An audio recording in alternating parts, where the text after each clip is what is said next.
3 more disturbing gas station horror stories. Story 1. The night shift never ended. Part 1. People think the hardest part of working the night shift at a gas station is staying awake.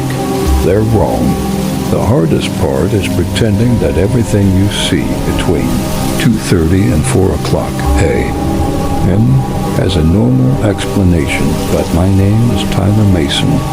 For almost 2 years, I worked alone at Briar Creek Fuel, an old gas station sitting beside Highway 12, nearly 30 miles from the nearest town. The place wasn't busy. Most nights I served fewer than 15 customers. By midnight, the road usually became completely empty. At least, it looked empty. The previous night manager quit without notice. He didn't leave a resignation letter. He didn't even collect his final paycheck. All he left behind was a single handwritten note taped beneath the cash register. It read, "If the clock ever stops at 3:13 a.m., don't answer the radio." I laughed when I found it. I assumed it was a prank. The assistant manager, DIDN single quotes T. He tore the note into tiny pieces before quietly saying, "Forget you ever saw that." I tried asking what it meant. He simply shook his head. Some things are better left alone. 3 weeks later, I found out why. It was a Thursday. Cold enough that frost covered the pumps before midnight. Business had been unusually slow. Only 3 customers had stopped for fuel. At exactly 2:58 a.m., the station became strangely quiet. Even the refrigerator compressors stopped humming. The silence felt heavy. Almost deliberate. Then every digital clock inside the building reset 12 o'clock for several seconds without warning. Every clock changed again, 3:13 a.m. At the exact same moment, the weather radio hanging beside the office door crackled to life. Static filled the store. Then a calm male voice spoke. "Night shift." I froze. "Do you copy?" There shouldn't have been anyone using that frequency. Our station radio had been disconnected for years. The voice repeated, "Night shift. Answer if you're alive." My hands refused to move. The radio hissed. Then another voice interrupted. This one sounded terrified. "Don't answer him." Static exploded through the speaker, followed by silence. I stared at the radio. It remained completely still. Then, it spoke again. "Too late."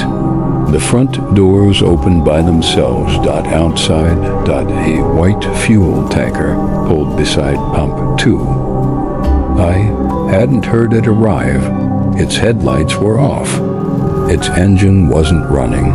It had sat perfectly parked beneath the station lights.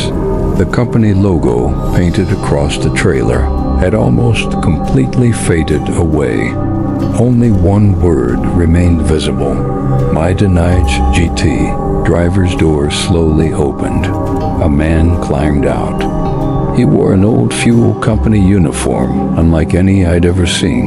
His reflective vest looked burned around the edges. His face was hidden beneath the shadow of his cap. He walked inside without making a sound. The automatic doors never opened. He simply appeared on the other side of the glass. He stopped in front of the counter.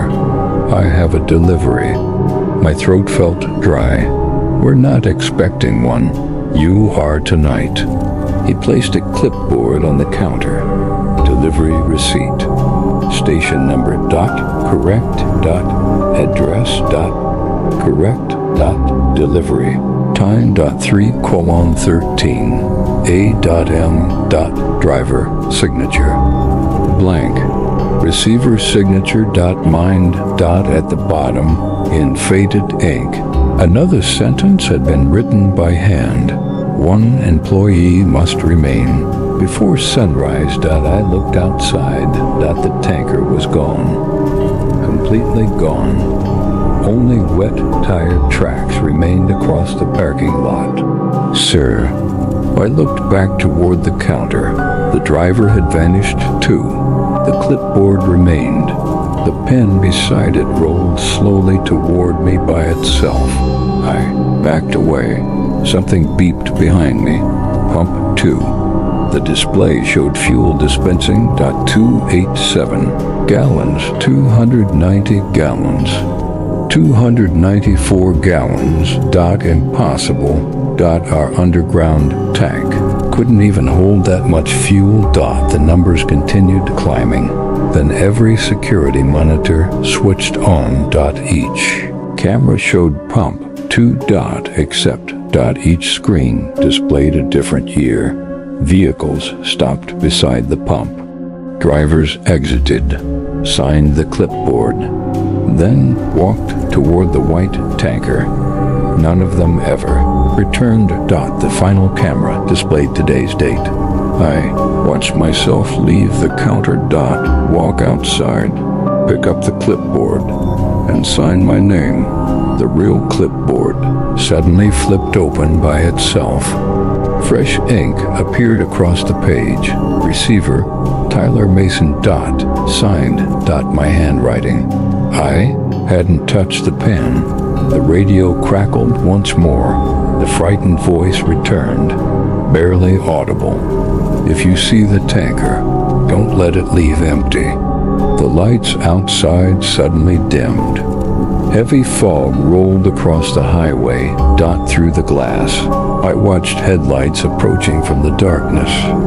Not one vehicle. Dozens. Every car was the same. Faded white fuel tanker. One after another. Silent. Without engines. Without drivers. They formed. A line stretching into the fog farther than I could see.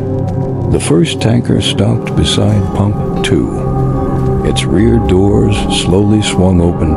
Inside.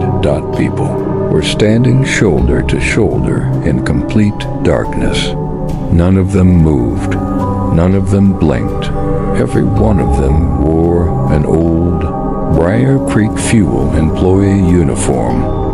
Then, all at once, they smiled, and every face turned toward the store. At the exact same time, the radio whispered one final sentence.